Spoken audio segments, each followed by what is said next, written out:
Assalamualaikum warahmatullahi wabarakatuh. Sahabatku para petani sawit, apa kabar? Semoga kalian selalu dalam keadaan sehat walafiat dan selalu dalam lindungan Tuhan yang Maha Kuasa. Amin. Teman-teman, pada video kali ini saya akan membahas masalah bagaimana kalau harga pupuk melonjak tinggi sedangkan harga sawit itu anjlok. Apa yang harus kita lakukan? Apakah kita harus tetap melakukan pemupukan atau kita berhenti dan pasrah saja? Tentu kita pernah mengalami hal tersebut pada tahun 2022 yang lalu, teman-teman.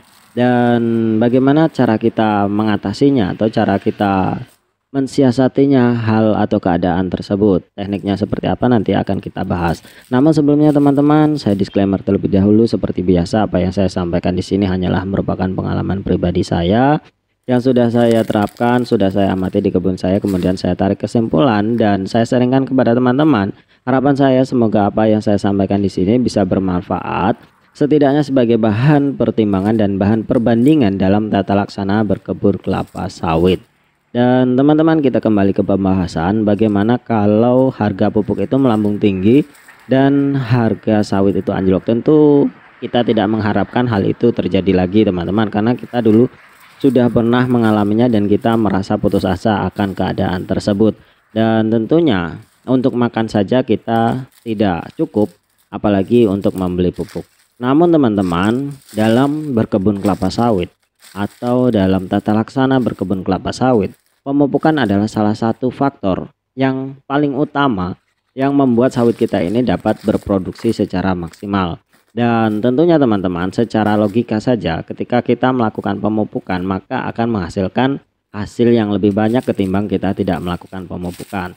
Nah, dari dasar pemikiran itulah seharusnya kita pahami, meskipun harga itu turun, ketika kita melakukan pemupukan maka hasil produktivitasnya itu akan semakin meningkat atau menjadi lebih meningkat ketimbang kita membuat kebun kita terbengkalai. Ketika kebun kita terbengkalai maka sawit kita tidak akan berproduksi secara maksimal atau nanti hasilnya itu akan sangat menurun drastis.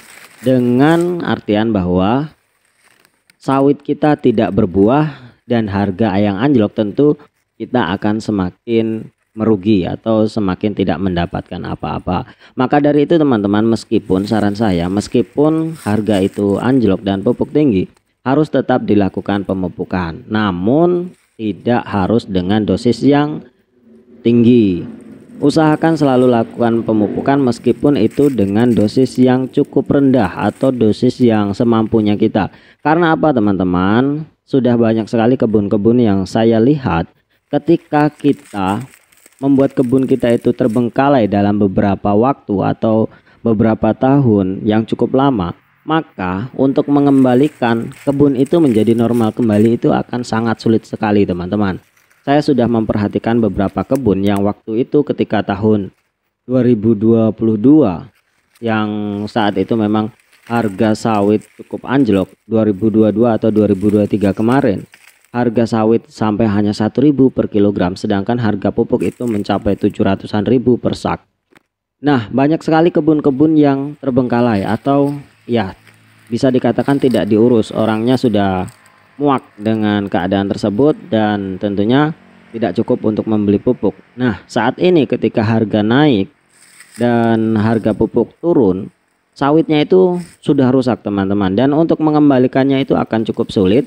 Hingga sekarang sudah hampir 2 tahunan kondisi sawitnya masih tetap rusak, teman-teman, dan tidak bisa diperbaiki. Mungkin dalam beberapa tahun ke depan masih tetap sama, saya tidak tahu apakah ketika nanti akan diberikan dosis pupuk yang tinggi akan kembali normal kembali. Saya juga tidak paham, karena sebenarnya sawit ini adalah tumbuhan jangka panjang, teman-teman. Efeknya itu cukup lama. Ketika seperti kemarin tahun 2023 ada El Nino dan kemarau cukup panjang, maka efeknya itu tahun ini, teman-teman.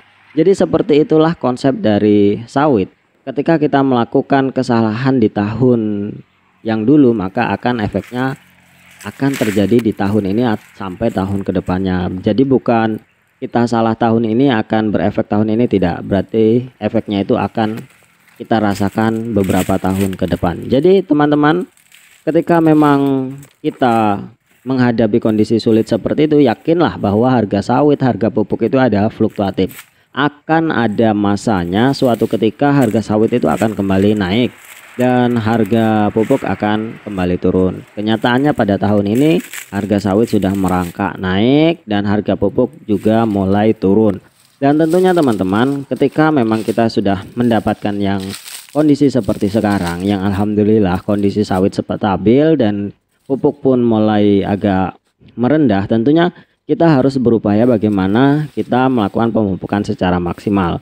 Dan ketika nanti kita menemui kondisi ketika pupuk naik dan harga turun, maka kecukupan nutrisi di kebun kita ini masih tetap terjaga. Namun secara sederhananya kita harus tetap melakukan pemupukan sesuai rotasi yang berbeda, meskipun dosisnya kita kurangi. Ya, tidak bisa dikatakan teman-teman, tidak bisa disalahkan apapun keadaannya seperti itu karena kita memiliki kebutuhan masing-masing. Kita tidak mungkin akan memaksakan melakukan pemupukan sesuai dosis yang ada. Misalkan dengan harga pupuk 700.000 dan penghasilan kita itu hanya satu bulannya mungkin hanya 1 juta. Tentunya kita tidak cukup untuk melakukan pemupukan sawit 1 kg per batang dengan harga pupuk yang segitu mahal. Tentu akan sangat merugi dan jangankan untuk hasil, tentu ruginya hampir 2 kali lipat. Dan tentunya itu tidak mungkin untuk kita lakukan atau bisa dikatakan hal mustahil. Nah teman-teman, seperti yang sudah saya ceritakan di video-video yang sebelumnya, sudah saya sampaikan bahwa kita harus bisa menyisihkan 30% dari penghasilan kita itu untuk melakukan perawatan. Nah itulah yang harus kita lakukan ketika kita hanya mendapatkan 1 juta rupiah per bulan, sedangkan harga pupuk itu 700.000. Dan tentunya teman-teman, kita harus bisa mensiasatinya seperti ini. Jadi kita tetap menyisihkan 30% dari penghasilan kita. Seandainya 1 juta, kita harus menyisihkan 350.000. Dan kita belikan pupuk harga 350.000 itu berarti hanya mendapatkan 25 kg. Nah 25 kg itu kita tebarkan ke 1 hektar kebun. Misalkan kebun kita 140 batang, berarti kita hanya akan memupuk itu ya sekitar seperempat, tidak sampai seperempat, hanya beberapa ons saja kita lakukan penebaran untuk kelapa sawit. Dan itu lebih baik dilakukan ketimbang, tentu ada perbandingannya teman-teman, tidak serta-merta kita melakukan pemupukan dengan dosis yang kecil itu baik.